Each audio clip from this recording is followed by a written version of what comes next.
अपने अवचेतन मस्तिष्क का उपयोग क्षमा करने के लिए कैसे करें। जिंदगी पक्षपात नहीं करती, ईश्वर जीवन है और यह जीवन का सिद्धांत इस क्षण पर भी आपके अंदर बह रहा है।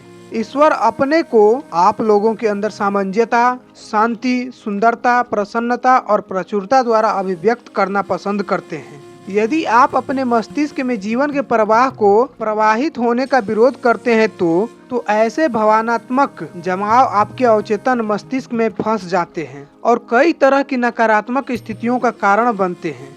दुनिया में दुख और अराजकता की परिस्थितियों से ईश्वर का कोई लेना देना नहीं है। इस तरह की परिस्थितियां मनुष्य की नकारात्मक और विनाशकारी सोच की वजह से होती हैं। इसलिए अपनी परेशानियां और बीमारियों के लिए ईश्वर को दोष देना बेवकूफ़ी है। कई व्यक्ति स्वभाववश मानवता के पापों, बीमारियों और दुखों के लिए ईश्वर को दोष देते हैं। उनका तिरस्कार करके जीवन के प्रवाह के आगे मानसिक अवरोध खड़ा करते हैं। अन्य अपना दर्द, पीड़ा, अपने प्रिय का बिछोह, निजी त्रासदी, दुर्घटना के लिए ईश्वर पर दोषारोपण करते हैं। वे ईश्वर पर नाराज होते हैं और उन्हें इसका विश्वास है कि ईश्वर ही उनके दुखों के लिए जिम्मेदार है। जब तक लोग ईश्वर के लिए इस तरह की नकारात्मक धारणा रखेंगे तो उनका अवचेतन मस्तिष्क भी उन्हें इस तरह की नकारात्मक प्रतिक्रिया देगा। वास्तव में इस तरह के व्यक्तियों को यह पता ही नहीं होता कि वे स्वयं को सजा दे रहे हैं। उन्हें इस सत्य को समझना चाहिए, इसको बाहर निकालने का रास्ता खोजना चाहिए और सभी प्रकार की आलोचनाओं, बुराइयों और किसी के भी प्रति क्रोध को और अपने बाहर की शक्तियों को त्यागना चाहिए।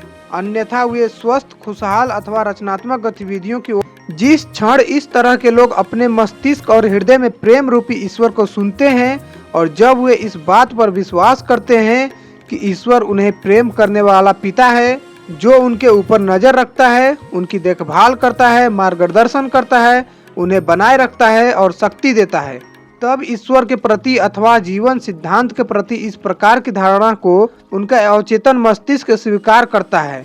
वे अपने को कई प्रकार से अनुग्रहित यानी कि सौभाग्यशाली पा सकते हैं। जिंदगी हमेशा आपको क्षमा करती है। चलिए इस पॉइंट को विस्तार से समझते हैं। जब आप अपनी उंगली काटते हैं तब जिंदगी आपको क्षमा करती है।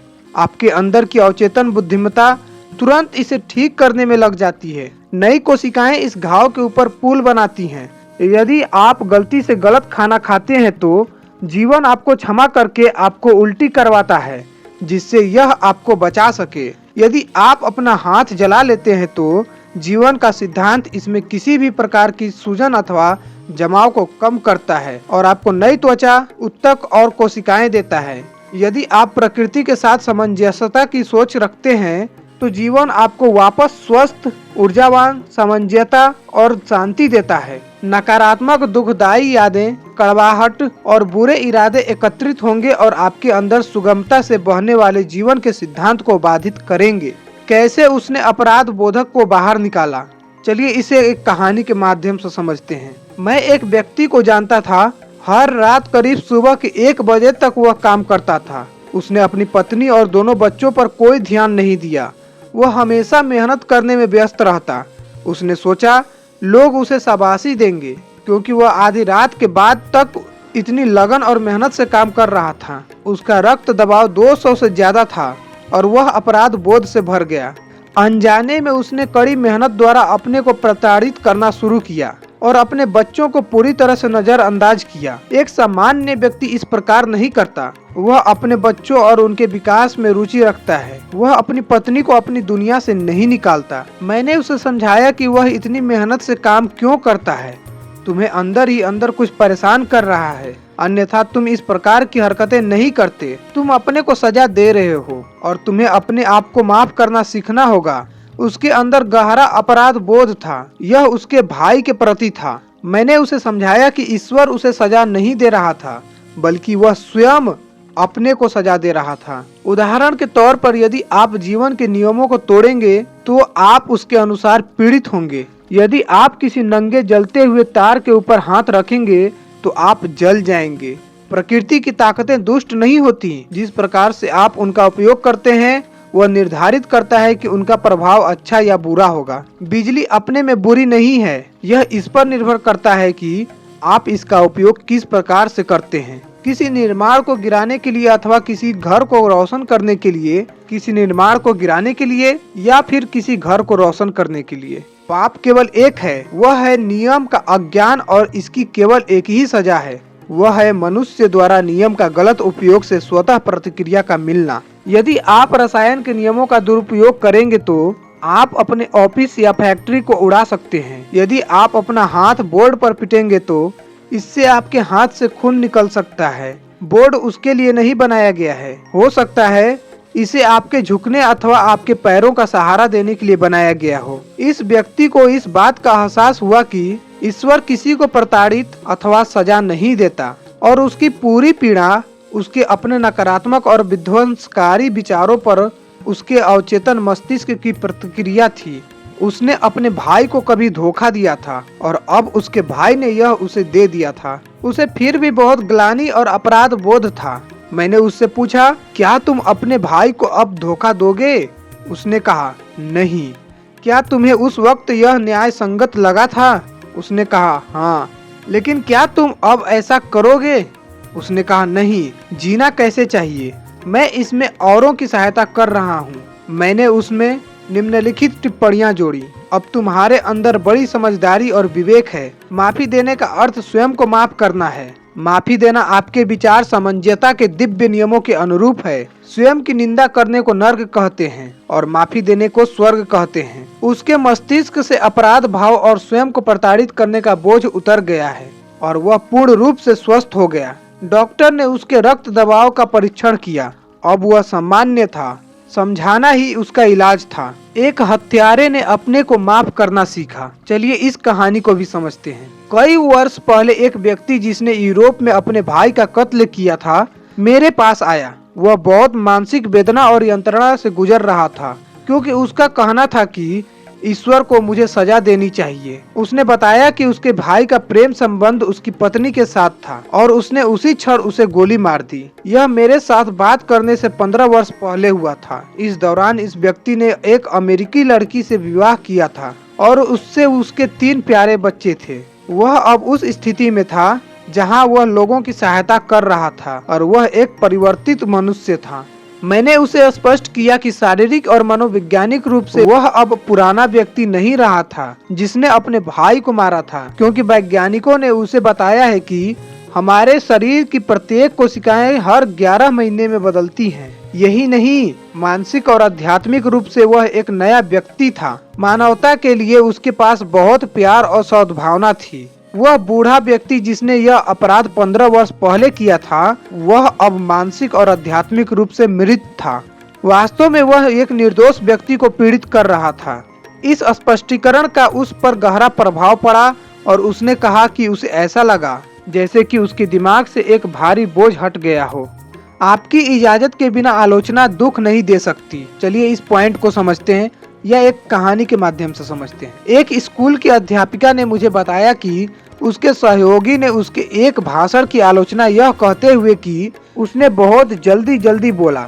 उसने अपने कुछ शब्दों को निगल लिया, उन्हें सुना नहीं जा सका। उसका उच्चारण बहुत खराब था और उसके भाषण का कोई असर नहीं हुआ। यह अध्यापिका बहुत नाराज और अपने आलोचक के प्रति दुखी थी। उसने यह स्वीकार किया कि आलोचनाएं सही थी। उसकी पहली प्रतिक्रिया एकदम बचकानी थी और उसने स्वीकार किया कि वह पत्र एक आशीर्वाद की तरह था और उसे सही करने में अद्भुत था। उसने फौरन अपने भाषण की कमियों को सही करने के लिए सार्वजनिक भाषण का कोर्स करने के लिए सिटी कॉलेज में दाखिला लिया।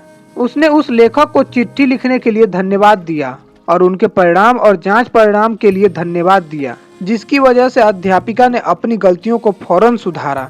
दयावान कैसे बने, चलिए इसे भी समझ लेते हैं।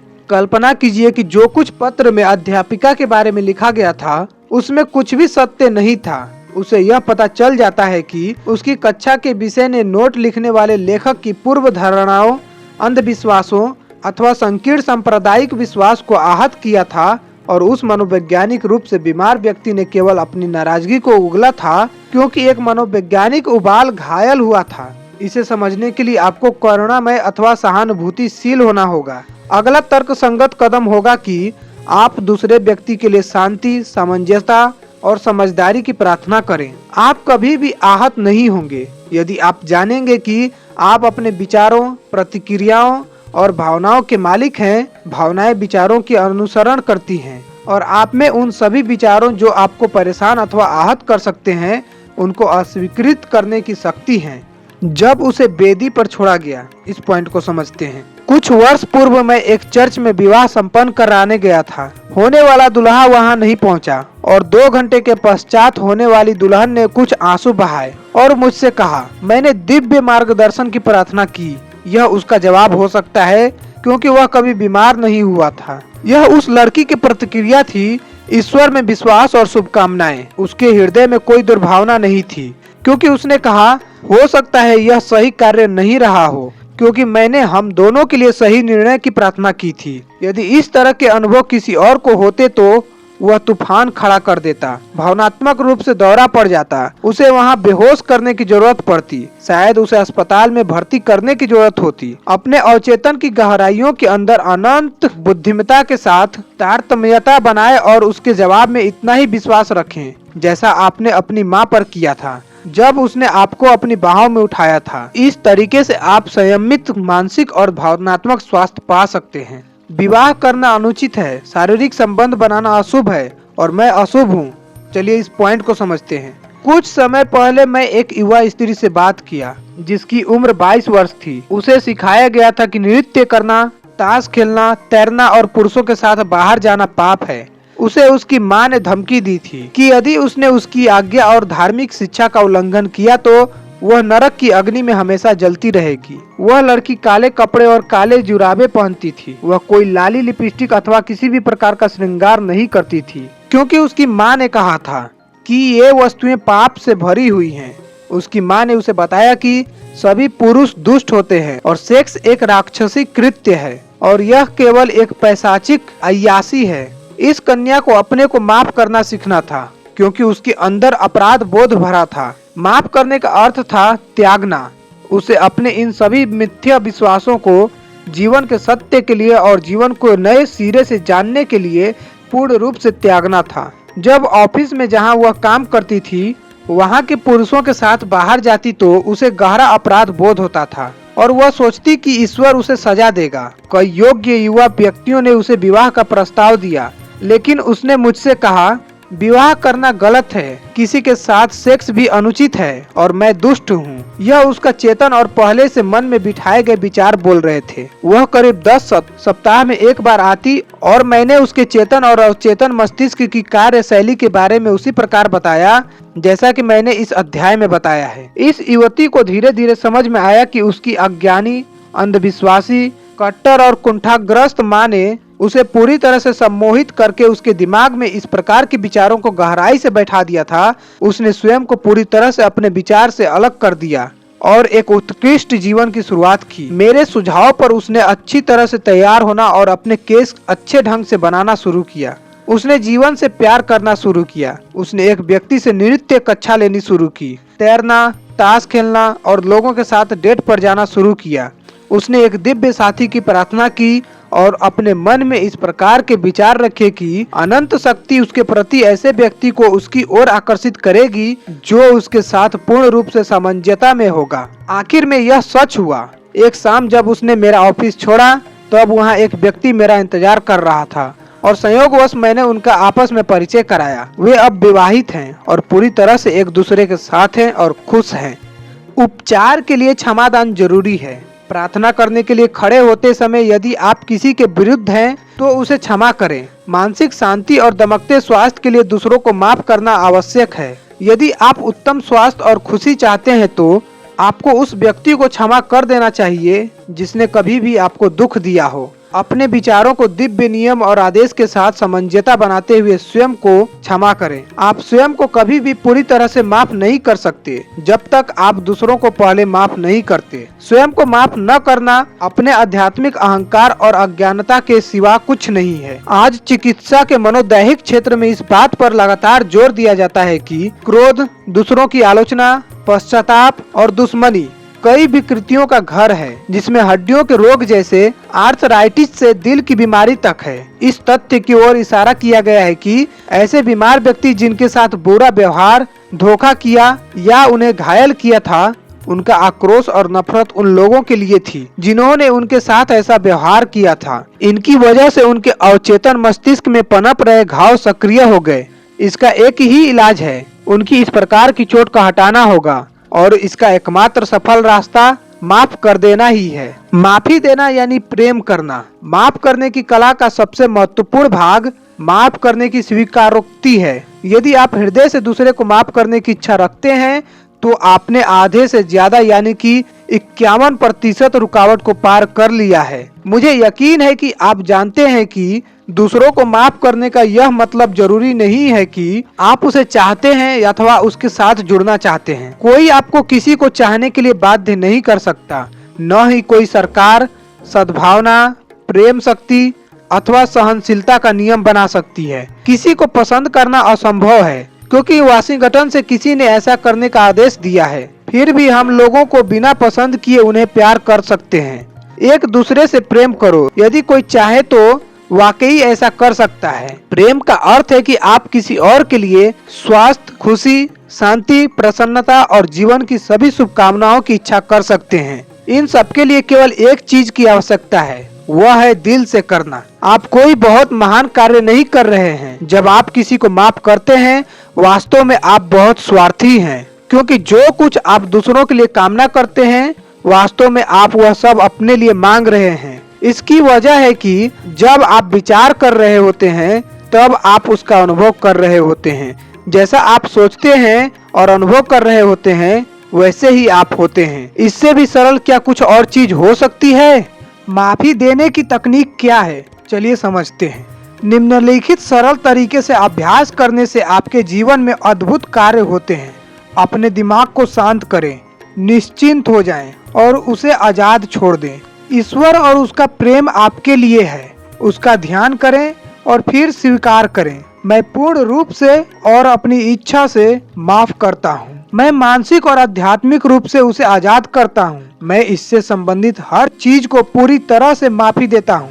मैं आजाद हूँ। वह पुरुष या स्त्री भी आजाद है। यह एक अद्भुत एहसास है। यह मेरा सबको माफी देना का सामान्य दिन है। मैं हर एक और सभी को आजाद करता हूँ जिन्होंने मुझे कभी दुख दिया था, और मैं हर एक को और सबको अच्छे स्वास्थ्य, खुशी, शांति और जीवन की सभी खुशियों का कामना करता हूँ। मैं यह सब अपने हृदय से खुश होकर और प्रेम से करता हूँ। जब भी मैं इस व्यक्ति और व्यक्तियों जिन्होंने मुझे दुख दिया उन्हें यह कहता हूँ, मैंने आपको आजाद कर दिया है और जीवन के सभी आशीर्वाद आपके हैं।